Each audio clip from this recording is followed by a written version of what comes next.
Ayan guys, magandang buhay sa inyo lahat. Ito, meron akong hinanda dito ngayon. Ito po ang aking lulutuin ngayon.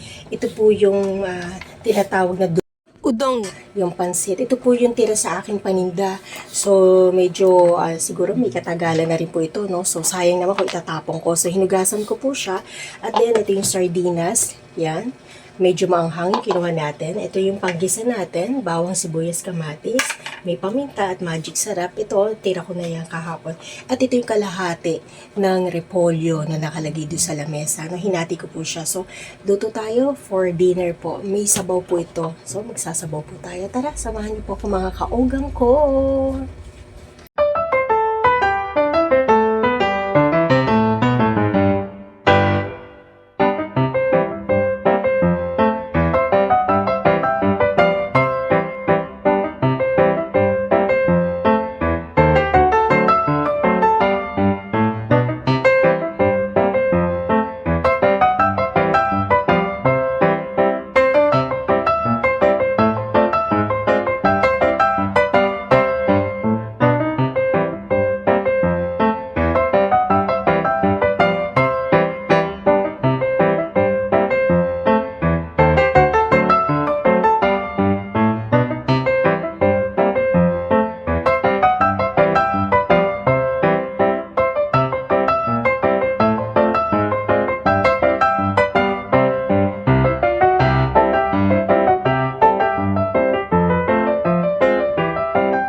Charan! Ayan guys, tatara kakain na naman tayo. Ito, ano lang to experiment lang ni Ogang tindera ninyo. Nakita ko lang po ito na niluto nung isang idol ko na magluto. Nakalimutan ko yung pangalan niya to. Yes, pero ito napakasimple po to, nakita ko lang siya.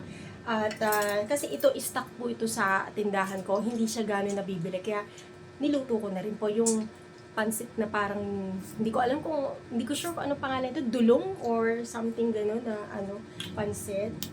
Well, ano nyo na po sa comment section kung anong tawag dito sa pansit na to. Dulong yata o gulong, hindi ko matandaan. So, ito po siya. Masarap po siya. So, simple lang po kasi gabi naman po, no. Alam niyo naman na hindi na rin ako ganong kumakain ng kanin sa ngayon. So, kaya gumawa po ako ng soup. No? Soup po siya, na pwede na rin pong iulap. Kasi alam niyo naman po yung sardinas, malasa naman po siya. So, tikman natin, the moment of truth. Masarap naman siya. Actually, tinikman ko siya kanina, diba? So, isang maliit na sardinas lang yung inano ko. Kasi hapunan naman, no?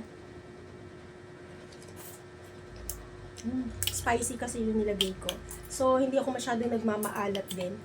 Nakita nyo naman yung aking magic sarap, yung kalahati lang yung aking nilagay. Tapos, konting asin. So, yun lang po, tsaka paminta. Tapos, yung spicy kasi yung ligo na nilagay ko. So, masarap po siya, no?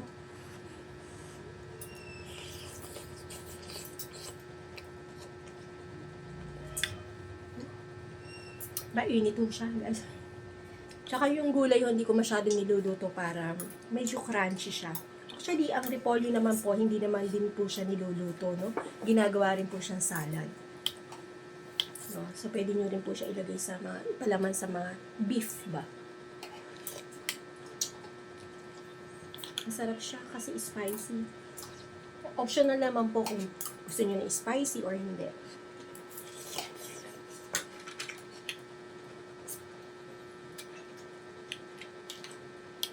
Para siyang pansit canton na meron siyang sabaw na ginisang canton yan. Yun po yun. Pero masarap siya. Para siyang pansit bato, no?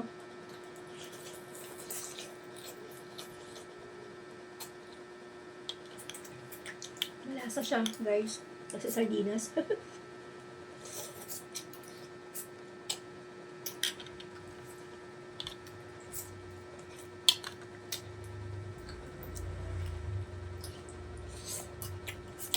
Ang kinaganda rin po, no, guys, yung kung ano pong pag nanonood din po kayo ng mga vlog ng iba, magkakaroon po kayo ng idea kung ano po yung mga tira-tira nyo po sa inyong tindahan, no, na pwede niya medyo matagal na, pwede rin natin pong kainin. So, actually, yung mga noodles ko na expired, ano ba, mga Nissin, expiration niya, or kaya yung mga Lucky Me, ganyan, hindi po namin tinatapon yung pinaka-noodles, katulad nun, naka-stock lang po dyan, pwede ko po naman siyang igisa sa mga gulay, pero yung seasoning niya, hindi na isasali, yun lang po yung pinaka-noodles, no? Kasi sayang din naman po siya.